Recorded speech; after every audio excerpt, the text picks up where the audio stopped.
เสร็จมาบ่มันไปต่อปัดแต่ได้มันที่ลงไปสีแดงสดมากอ่ะเสร็จมาบ่มันไปต่อปัดแต่ได้มันที่ลงไปสุไทยเลยน้องเดงอะไรเลยอันแล้วน้องเดงมาเสร็จมาเจ้าบ่เลยไปเจ้าเราบ่มีเน็ตบ่มีเน็ตเราตุ้มสดไปคืนอัดเสียงมาบ่หน่อยเลยคนอัดเสียงมาแล้วว่าแม่ว่าแม่นูไปใช้ยังต่อปัดผัวก็ได้เราตุ้มสดคืนอยู่ในโทรศัพท์จะบ่เดี๋ยวนี้อยู่โทรศัพท์แล้วจับมือมือเว้นเอาเนาะเสียงนะเอาโทรศัพท์คนว่าแม่หนูจะไปทำบัตรใช่ป่ะปลอดภัยเลยไปไทยก็ไทยไหนเป็นแลนปัดอยู่เป็นช็อตมาแล้วพอกับมันบึกตูบแล้วตอบผมก็ตอบก่อยตูบตอบเบิดอ่ะผมก็ตอบเป็นยังยังตอบบอกก่อย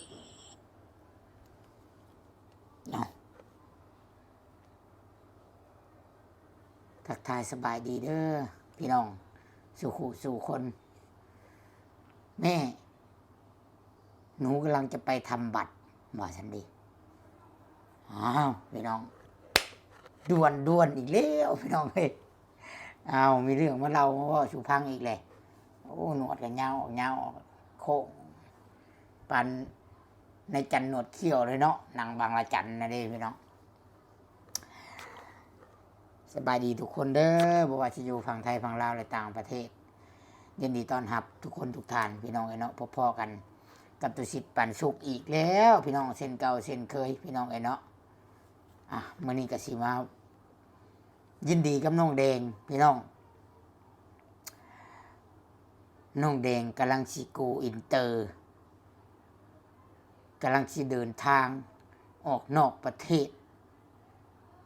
ตุสิทธิ์ก็หากระหูข่าวได้พี่น้องจากยายจรเนาะข่าวจากบอเทก็ถือว่ามันสิแม่นข่าวจริงหรือว่าแท้ก็บ่จักดอกเนาะแต่ว่าตุสิทธิ์ได้ยินข่าวแล้วก็ใจนึงนี่ก็ดีใจที่น้องแดงกำลังจะโกอินเตอร์แต่พี่น้องมันก็มีแต่อยู่แหละย้อนหยังจังว่ามีแต่ย้อนว่าเฮาเบิ่งว่าน้องแดงแล้วเป็นคนจังไดเนาะแล้วเฮาสิมาเว้ามาแสดงความยินดีแล้วก็มาวิเคราะห์เบิ่งเนาะว่าสิไปในทำนองใดเนาะคือเห็นในจอเนาะว่าน้องแดงนี่กำลังสิไปไทยเราสิไปอเมริกาเลยบ่พี่น้องเนาะมันง่ายปานนั้นบ่ทุกคนโอ้เริ่มหนาวแล้วลงแฮง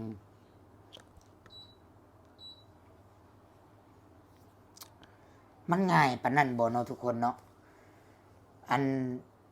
แต่เท่าที่ตุสิทธิ์ฮู้นี่ยากเติบใดทำสิไปอเมริกาแต่ไปไทยนี่ก็ยังยากเติบได้ยากกะลีไปไทยนี่ก็คันว่าเปรียบเทียบว่าคันคนคือน้องแดงอาวันซะเนาะให้ทุกคนมาลองพิจารณาแล้วก็คิดนำกันเบิ่งดูพี่น้องเนาะอันนี้นี่ฟังจากข่าวของประเทศพี่น้องเนาะแล้วก็ยายจรเป็นคนเว้ายายจรนะว่าน้องแดงนั้นส่งข้อความมาหาก็ยังดีเนาะก็ยังดีขอบใจน้องแดงคิดว่าความสัมพันธ์นี่นะพี่น้องเดี๋ยวขอว่าเรื่องความสัมพันธ์ของน้องแดงกับยายจรก่อนคิดว่าความหักแพงน้องแดงกับยายจรนี่คอยบอกได้เลยว่าแต่ละคนทั้งอ่าวทั้งอาเล่าแล้วก็แต่ละคนญาติพี่น้องนะน้องแดงนี่ความสนิทความหักความไว้ใจนี่บ่ซ้ำยายจรน้องแดงนะเราสิหักยายจรเราสิแบบสนิทชิดเชื่อกันกับยายจรแบบว่าสมัยแท้ๆนะเราเอิ้นแม่เนาะเราอยู่นำกันนั่นตั้งแต่สมัยตั้งแต่เบิ่งเด้อค่อยเข้าไปแรกๆก็ น้องแดงอยู่เฮือนผู้เดียว เวลาไปสัมภาษณ์เห็นแต่บ่ลอยและสิพระมานั่งทั้งข้างเพราะว่าสิพาน้องแดงเว้าบ่ได้ก็ดีอยู่ได้บ่ลอยกับพี่น้องเนาะส่วนดีก็มีหลายน้องแดงน่ะสินั่งก้มหน้าอมขี้เขียวอย่างเดียวบ่กล้าเว้าบ่ย่านฮอดคนพุ่นนะว่าง่ายๆซะดูสิซื้อขนมกับซื้อขนมกับเอาเข้าไปมอบให้นี่ถามยังก็มีแต่เดยมีแต่งึกหัวกับยิ้มกับโบกล้าฮอดยิ้มนะหวานจ้ะเนาะแล้วยายจรนี่เราหาเด้อสิว่าความดีของยายจรสิฟังพี่น้องเราไปหาอยู่หากินมาสู่นางแดงกับลูกเรานี่เขาครอบครัวเรานี่แล้วก็เราก็ไปหาขุดจีโรหาหน่อไม้หลายอันหลายอย่างพี่น้องแล้วก็ไปหารับจ้างไปปลูกมันไปขุดมันไปตัดอ้อยตอนน่ะพี่น้องตอนที่ว่าตอนที่แรกๆตอนนั้นน่ะยายจรก็ยังบ่ได้ถ่ายคลิปถ่ายแต่น้องแดงนี่สิมาเป็นกระแสสิมาดังในช่วงยูทูบเบอร์ก็ไปถ่ายลายซอยลายในช่วงบ่าวลาวเพิ่นเอาบ่าวไทยมาเนี่ยรักขามโขงตอนนั้นเนี่ยจะระเบิดแล้วก็ซอยอึกทึกแต่ว่า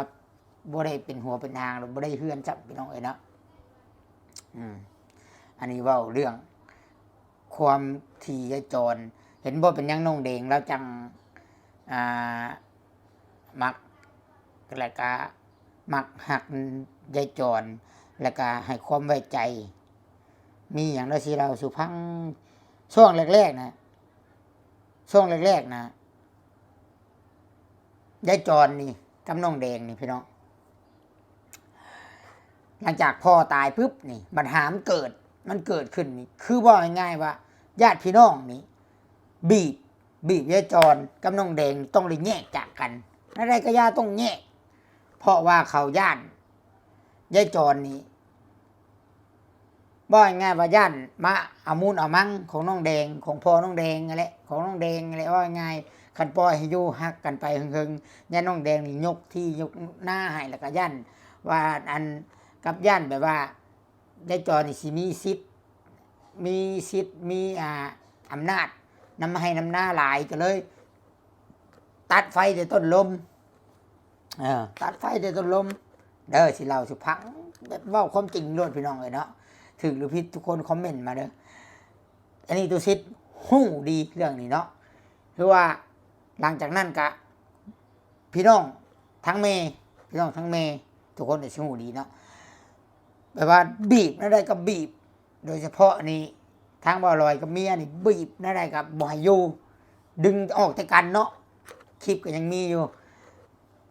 เพราะว่าน้องแดงกับยายจรนี่ยังให้อยู่ให้โอ้สมปิฮุบพึกช่วงนั้นคือว่าหลังจากพ่อตายปุ๊บนี่เนาะพ่อน้องแดงตายปุ๊บนี่ที่แรกตัวซิดถามถ่ายคลิปถามตอนปงศพทรงสการมันยังก็ถามครอบครัวว่าคำว่ายายจรและสิอยู่กับอยู่ตอนออกคลิปเนาะพี่น้องว่าแบบนี้อยู่จนเท่าแล้วเช้ากินฮอดปี 2-3 ปีค่ะอยู่แต่ว่าหลังจากที่ว่าเฮ็ดบุญมายังแล้วบาดนี้ปุ๊บปั๊บบาทเดียวพี่น้องไอ้เนาะตั้งโตน้องกระบอกท่านแล้วก็เงินน้องแดงนะผู้ใหญ่แล้วก็หลายยูทูบเบอร์หลายคนน่ะไปมอบเงินให้แล้วน้องแดงมีเงินหลายแล้วก็โอ้จักมันยังไม่ยาสมปิเรื่องเงินคำเฮียแน่เงินคำน้องแดงเฮียมันยังก็เป็นตู้ใช้ยายจรเนาะว่าง่ายกับทุกวิธีทางที่น้องแดงสิบริยูกับยายจรนั่นแหละเนาะตอนนี้อ่าวกับเนาะอ่าวกับทางบ้านโคกเล่งยังบ่ได้เข้ามามีบทบาทตอนนี้ตอนนี้นะถือว่าบ่ได้ปากบ่ดังไอ้ก็บ่มีใครได้ยินช่วงนั้นน่ะถือว่าเขาเว้าลอยพี่น้องทั้งแม่นี่เขามีสิทธิ์มีอำนาจว่าไงเขาสิเลี้ยงนะเขาสิเลี้ยงน้องแดง แต่ทางพี่น้องทางพ่อนี่อ่านว่าสิเอาแต่หน้าทางพุ่นหน้าที่อยู่บนคุกแรงเขาอาจสิอ่านเอาทางพุ่นแต่ทางนี้เขาอ่านว่าบ่ได้ต้องบอกเขาบ่ลอยได้ทางพี่นะพี่น้องทางแม่เขาอ่านว่านะเพราะว่าเขายังมีบทบาทอย่างเดียวหลังจากนั้นนี่หลายอย่างเงินคำอย่างเฮียนี่ก็กระแสกระสิเบี่ยงมาว่ายายจรมีคนเอาเนาะยายจรถามบัดน้องแดงพระบ่จักบัดนี้แล้วก็มี FC อยู่อเมริกาพี่น้องคนที่เขามามีบทบาทในเรื่องนี้ทุกคนขึ้นออกว่าแม่นไผคอยบ่ได้ว่าเอาคอยมีหลักฐานมีคลิปเสียงอย่างข้างในส่งเสียงมาว่ายายจรนี่เป็นคนเอาเงินว่ายายจรนี่เป็นคนเอาเงินน้องแดงตอนนั้นน่ะและเราต้องการให้กวดสอบยายจรแล้วก็ให้ยายจรนี่ออกจากน้องแดงข่อยมีคลิปหลักฐานมีคลิปเสียงข้างในเนาะมีคลิปเสียงข้างในพี่น้องเอ้ยและ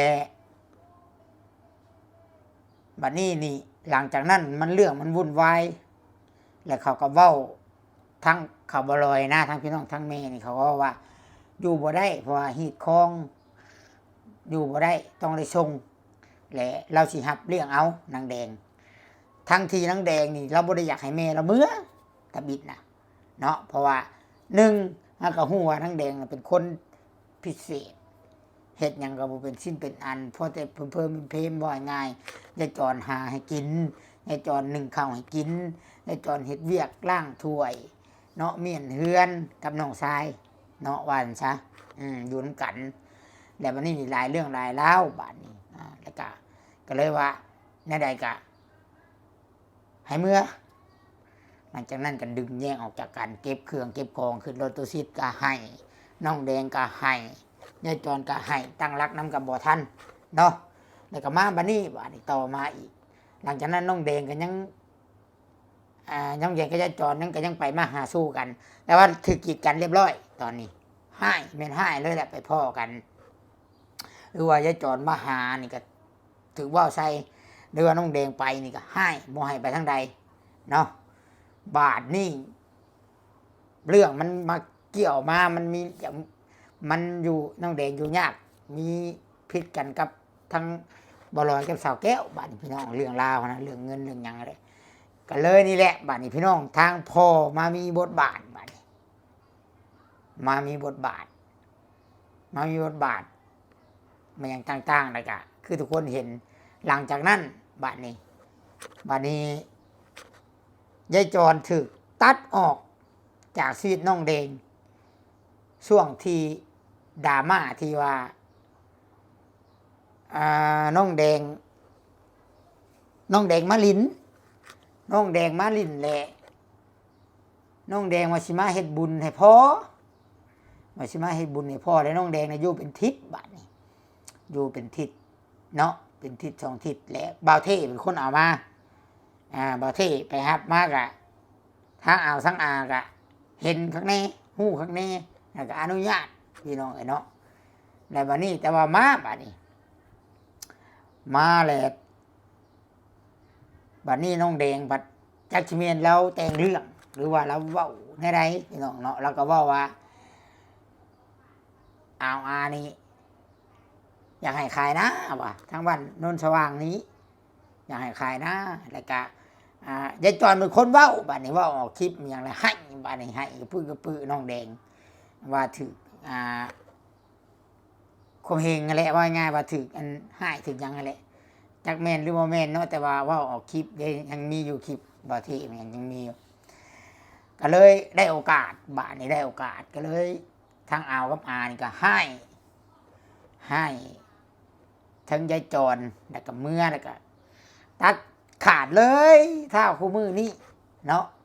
ตอนนั้นยายจรก็ยังเมื่ออันผูกแขนอยู่เด้ตัวผูกแขนน้องแดงก็เด้ก็ยังว่าเมื่อผูกแขนตัวชิดก็ได้เมื่อตอนนั้นได้ไปแล้วก็มีอันตูเด่นแน่เด้บัดนี้ก็เลยนี่แหละถือน้องแดงกับยายจรนี่ถือว่ามาใกล้กันบ่ได้เลยเพราะว่าบ่ได้เป็นย้อนสองไม่รู้เขาดอก คนอื่นกีดกันออกแยกออก แต่ว่าคนที่อยากให้ยายจรแยกออกกับน้องแดงนี่คนอยู่อเมริกาทุกคนสิฮู้เนาะว่าไผที่ว่ามันมีบทบาทนั่นแหละข่อยมีสิหยังมีหยังของเบิดพี่น้องเอ้ยเนาะที่แรกๆจะส่งให้ข่อยนี่ไปว่ายายจรนี่รักเงินน้องแดงพี่น้องเอ้ยเนาะอันนี้เว้าเรื่องความรักระหว่างน้องแดงกับยายจรพี่น้องเนาะเพราะว่ามันมีประเด็นตรงที่น้องแดงนี่ส่งขอความไปหายายจรจากในคลิปบอเทเนาะว่าหนูจะไปไทยว่าสิหนูจะไปทำบัตรโอ้พูดไทยอีกเยอะพูดไทยอีกต้นเลยเนาะหลังจากนั้นนี่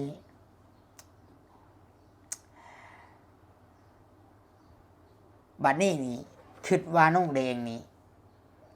คันแน่ว่าไปเที่ยวเนาะจักว่าเราสิไปเที่ยวไทยเที่ยวอย่างบ่เนาะจักว่าแต่ว่าอันผัวราสิพาไปเที่ยวไทยเที่ยวอย่างเนาะพี่น้องหรือว่าสิไปต่างประเทศได้บ่จังเนาะต่างประเทศพี่น้องเนาะเพราะว่าแล้วจักว่าเราสิได้ไปโกอินเตอร์ไปจักเนาะน้องแดงแต่ก็ยินดีนำอะไรพี่น้องแต่ว่าญาติพี่น้องก็ให้เบิ่งคักคือว่าในเนาะพี่น้องโอ้ยโลกคือมื้อนี้เป็นตาย่านได้เด้ตาย่านแต่ว่าการที่ว่าสิไปนี่หลายเรื่องเล่าอยู่ได้พี่น้องเลยเนาะเพื่อสิได้ไปอเมริกาบ่ได้เป็นง่ายได้เจ้าต้องมีธุรกิจที่ว่าเป็นสิ่งที่ค้ำประกันเจ้าว่าเจ้าไปแต่เจ้าสิบ่อยู่พุ่นเลยแล้วก็ภาษาเจ้าก็ต้องได้อีกจะต้องสัมภาษณ์ผ่านอีกเนาะคือไปสัมภาษณ์อยู่สถานทูตสัมภาษณ์นี่ก็เหมือนต้องได้ขึ้นสัมภาษณ์อยู่เวียงผู้ใดทุกคนต้องได้ไปสัมภาษณ์อยู่เวียงผู้ใดเนาะหรือว่าไปทาง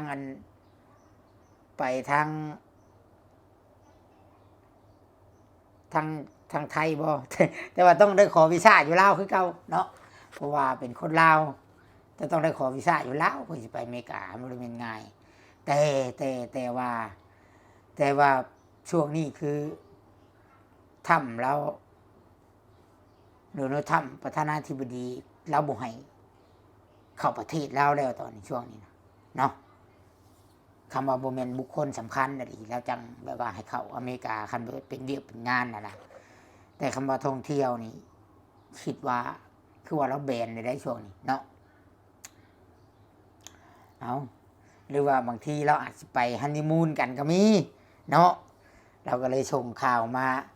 บอกยายจรตัวชิดเลยมาบอก FC โตเนาะเพราะว่า FC ก็เป็นห่วงเป็นใยน้องแดงอยู่ได้พี่น้องหลายๆคนก็ทุกคนบ่ต้องให้แล้วก็บ่ต้องโกรธหรือว่าเกลียดน้องแดงดอกเด้อพี่น้องเพราะว่าน้องแดงนะบ่ง่ายว่าเราเลือกบ่ได้ตั้งแต่พอเราตายแล้วตัวชิดสิเว้าร้อนๆโลดว่าเราเลือกบ่ได้ตั้งแต่พอเราตายเพราะว่าคือทุกคนฮู้ถ้าว่าเราอยู่ไสเราก็สิซึมซับแบบนั้นถ้าหากว่าเราอยู่นำคนดีน้องแดงก็เป็นคนดีบ่ง่ายแบบนี้ซะถ้าเราอยู่กับคนโกงแล้วก็สิเป็นคนโกงถ้าเราอยู่กับคนที่แบบว่าสอนเราในความดีก็ดีสอนในความบ่ดีก็บ่ดีอันนี้เปรียบเทียบบ่อยากให้เราดอกพี่น้องเพราะว่าเราเลือกบ่ได้ชีวิตเราตั้งแต่มื้อที่พอเราเสียชีวิตไปเพราะว่า1คำที่เขาอ้างก็คือว่าเราเป็นเด็กที่พิเศษต้องอยู่ในการคุ้มครองของญาติพี่น้องเนาะถ้าเป็นอย่างมาไผสิรับผิดชอบเขาว่าแบบนี้แล้วก็คือกะทิบ่มีไผกล้าเว้าหยังได้เลยพี่น้องแต่ว่าคำว่าเราเอาผัวน่ะดีแล้วนึงขอภาวนาอย่างเดียวขอให้ผัวเราเป็นคนดีเนาะขอให้บ่าวย่านี่เป็นคนดีเด้อให้เบิ่งแย่งน้องแดงขอให้เป็นคนดีขอให้ออกมาสร้างครอบครัวนำกันแล้วก็เบิ่งแย่งพาน้องแดงสร้างสาสอนให้เราใช้ชีวิตเนาะแล้วก็เฮ็ดเฮือนเฮ็ดหยังให้เราวิทย์จากการปกครองของแต่ละคน ญาติพี่น้องเราเนาะเพราะว่าทรัพย์สมบัติมันยังก็เป็นของเราเองเบิดแล้วก็ให้ผู้เป็นผัวเนี่ยเบิ่งแยงสร้างสาไว้นํกันเนาะประมาณนั้นพี่น้องเนาะเอามารุ่นน้ำกันเนาะเราสิจะรุ่นอยู่ได้ว่าน้องแดงเราสิไปโกอินเตอร์บ่เนาะของเราได้ผัวต่างประเทศเด้ถึงว่าน้องเพิ่นสิบ่บอกบ่ฮอดบ่ถึงบ่ได้ไปแสดงความยินดีแต่เฮาก็คิดว่าติดตามข่าวอยู่พี่น้องคิดว่าอยู่ได้ว่ามีสักมื้อถึงว่าสิบ่ได้ไปถ่ายคลิปกับน้องแดงนี่ต้องส่งมาขอความช่วยเหลือเนาะบ่มื้อใดก็มื้อนึงคิดไว้นะสิแบบน้องมะนาวนะพี่น้องเนาะเอาเนาะจังใดก็ขอให้น้องแดงสมหวังเนาะแต่ว่าเชื่อได้เลยว่าตอนนี้น้องแดงขึ้นสวรรค์อยู่เรื่องขึ้นสวรรค์นะขึ้นสวรรค์เนี่ยแต่ว่าขอให้น้องแดงขอให้โลกวันนี้ดีกับเราขอให้บัวให้เราถือตัวถือยั่วถือถือหลอกเนาะเพราะว่าเราก็แบบนั้นอยู่แล้วเดียวสิเสียมุกเสียใจตื่มมานะพี่น้องเนาะนะประมาณนี้เลยพี่น้องมื้อเช้านี่ก็ไปหาน้องมะนาวแล้วทุกคนไปหาน้องมะนาวอยู่เฮือนไปเยี่ยมเพิ่นเจาะเบิ่งว่าเพิ่นเป็นไข้เพิ่นเศร้าแล้วบอกกันว่าบ่ทันครับไปเศร้าอยู่ห้องบ่ทันซื้อจ๊ะมื้อนี้อาบน้ำมอดบ่มอดก่อนเนาะซื้อของไปฝากอาจจะเพิ่มไปได้นะ โอเคคลิปนี้ก็ประมาณนี้ทุกคนขอให้ทุกคนทุกท่านดูดีมีแห้งสุขภาพแข็งแรงพี่น้องจบคลิปลาไปก่อนเดี๋ยวตอนเร่งที่จะไปหาน้องมะนาวพี่น้องเอาไปเจาะเบิ่งว่าเศร้าแล้วบ่หรือว่าเป็นยังไงสบายดีทุกคน